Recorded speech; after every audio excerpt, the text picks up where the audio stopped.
Hi everyone, welcome back. This is Mike. Today, we continue our discussion on cerebrovascular disorders, diagnosis, management, and prevention. Today's topic is cerebral arteriovenous malformation, also known as brain AVM. An arteriovenous malformation, or AVM, is an abnormal tangle of blood vessels connecting arteries and veins, which disrupts normal blood flow and oxygen circulation. Arteries are responsible for taking oxygen-rich blood from the heart to the brain. Veins carry the oxygen-depleted blood back to the lungs and heart. When an AVM disrupts this critical process, the surrounding tissues may not get enough oxygen. Also, because the tangled blood vessels that form the AVM are abnormal, they can weaken and rupture. If the AVM is in the brain and ruptures, it can cause hemorrhage, stroke, or brain damage. The cause of AVMs is not clear. They are rarely passed down among families. Once diagnosed, a brain AVM can often be treated successfully to prevent or reduce the risk of complications. What are the symptoms of an AV malformation? A brain arteriovenous malformation may not cause any signs or symptoms until the AVM ruptures, resulting in hemorrhage. In about half of all brain AVMs, hemorrhage is the first sign. Symptoms of AVM vary based on where it's located. Often, the first signs and symptoms appear after bleeding occurs. Besides bleeding, signs and symptoms can include progressive loss of neurological function, headaches, nausea and vomiting, seizures, and lastly, loss of consciousness. Other possible signs and symptoms include the following: 1. Weak muscles. 2. Paralysis in one part of the body. 3. Loss of coordination that can cause problems with gait. 4. Problems performing tasks that require planning. 5. Weaknesses in the lower extremities. 6. Back pain. 7. Dizziness. 8. Vision problems, including losing part of the field of vision, loss of control of eye movements, or swelling of part of the optic nerve. 9. Problems with speech or understanding languages. 10. Unusual sensations including numbness, tingling, or sudden pain. 11. Memory loss or dementia. 12. Hallucinations. 13. Confusion. And lastly, children and teens may have trouble with learning or behavior. One type of AV malformation, called a vein of Callan defect, causes symptoms that appear at or shortly after birth. A vein of Callan defect is located deep inside the brain. Signs can include 1. A buildup of fluid in the brain, called hydrocephalus, that causes enlargement of the head. There are swollen veins on the scalp. There may be seizures, failure to drive, and lastly, congestive heart failure. What are the causes of AVMs? Arteriovenous malformations result from development of abnormal, direct connections between arteries and veins, but the exact cause is unknown. Certain genetic changes might play a role, but most types are not usually inherited. Let's discuss risk factors of arteriovenous malformation.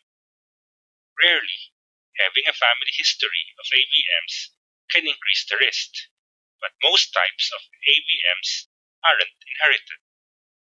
Next, being male. AVMs are more common in males. And lastly, certain hereditary conditions may increase the risk of AVM. These include hereditary hemorrhagic telangiectasias, or HHT, also called Oster-Weber-Rendu syndrome. What are the complications of arteriovenous malformations? The most common complications of an AVM are bleeding and seizures. If left untreated, the bleeding can cause significant neurological damage and be fatal. Now let's discuss them in detail. First, bleeding in the brain or hemorrhage. An AVM puts extreme pressure on the walls of the affected arteries and veins, causing them to become thin or weak. This may result in the AV malformation rupturing and bleeding into the brain, causing hemorrhage. The risk of brain AVM bleeding ranges around 2% each year. The risk of hemorrhage may be higher for certain types of AVMs, or if patients have experienced previous AVM ruptures. Some hemorrhages associated with AVMs go undetected because they cause no major brain damage or symptom, but potentially life-threatening bleeding episodes may occur. Brain AVMs account for about 2% of all hemorrhagic stroke each year and are often the cause of hemorrhage in children and young adults who experience brain hemorrhages. 2. Reduce oxygen to brain tissue. With an AVM, blood bypasses the network of capillaries and flows directly from arteries to veins. Blood rushes quickly through the altered path because it is slowed down by channels of smaller blood vessels. Surrounding brain tissues can't easily absorb oxygen from the fast-flowing blood. Without enough oxygen, brain tissues weaken or maybe die off completely.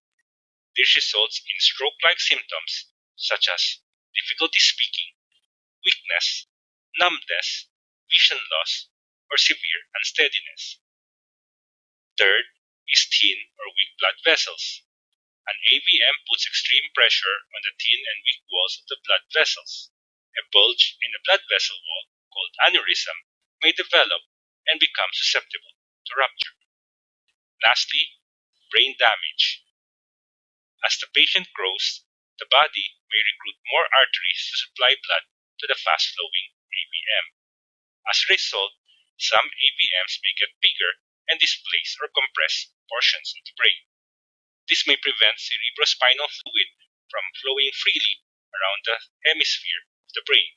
If fluid builds up, it can push brain tissues up against the skull, a condition called hydrocephalus. How are arteriovenous malformations diagnosed? To diagnose an AVM, a thorough history and physical examination is done. It may involve listening for a bruit. A bruit is a whooshing sound caused by very rapid blood flow through the arteries and veins of an AVM. Bruit may interfere with hearing or sleep or cause emotional distress. Tests commonly used to help diagnose AVM include the following. 1.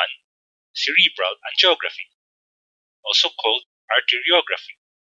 This test uses a special dye called a contrast agent injected into an artery.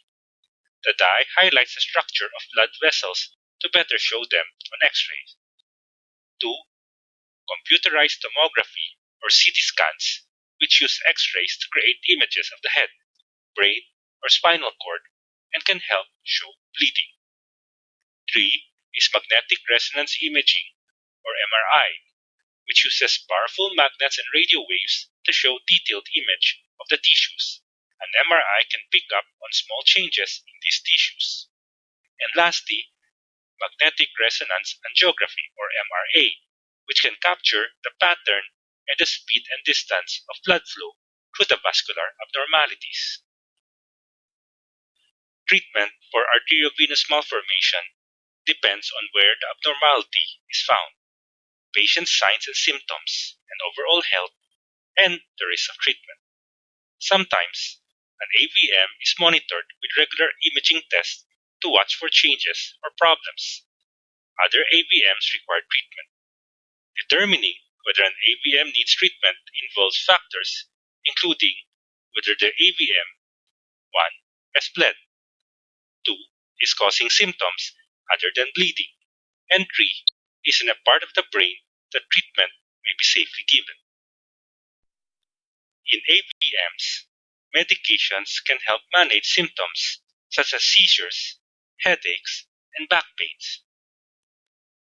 The main treatment for arteriovenous malformation is surgery, which is recommended if there is a high risk of bleeding. Surgical options include the following: 1. Resection or surgical removal. If the brain AVM has bled or is in an area that can easily be reached, surgical removal of the AVM via conventional brain surgery may be recommended. In this procedure, the neurosurgeon removes part of the skull temporarily to gain access to the AVM. With the help of a high-powered microscope, the surgeon seals off the AVM with special clips and carefully remove it from the surrounding brain tissue. The surgeon then reattaches the skull bone and closes the incision in the skull. Resection is usually done when the AVM can be removed with little risk of hemorrhage or seizures.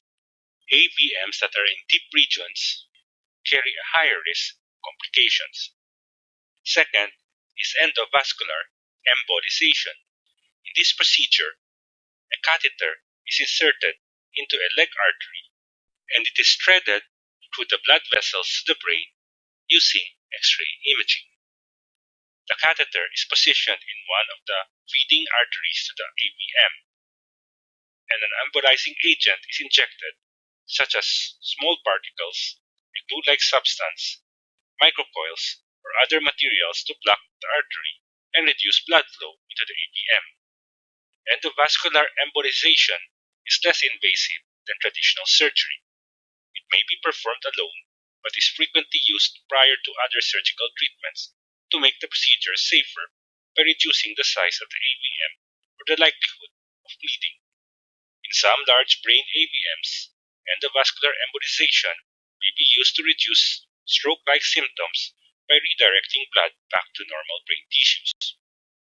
Lastly is stereotactic radiosurgery, or SRS.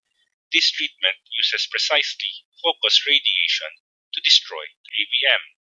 It is not surgery in the literal sense because there is no incision. Instead, SRS directs many highly targeted radiation beams at the AVM to damage the blood vessel and cause scarring. The scarred AVM blood vessels then slowly clot off in 1 to 3 years following treatment. The treatment is most appropriate for small AVMs that are difficult to remove with conventional surgery and for those that haven't caused a life-threatening hemorrhage. If there are few or no symptoms, or if the AVM is in an area of the brain that's hard to treat, monitoring the condition with regular checkups may be the preferred treatment. That ends our discussion on arteriovenous malformation. See you next time when we discuss the summary of the course.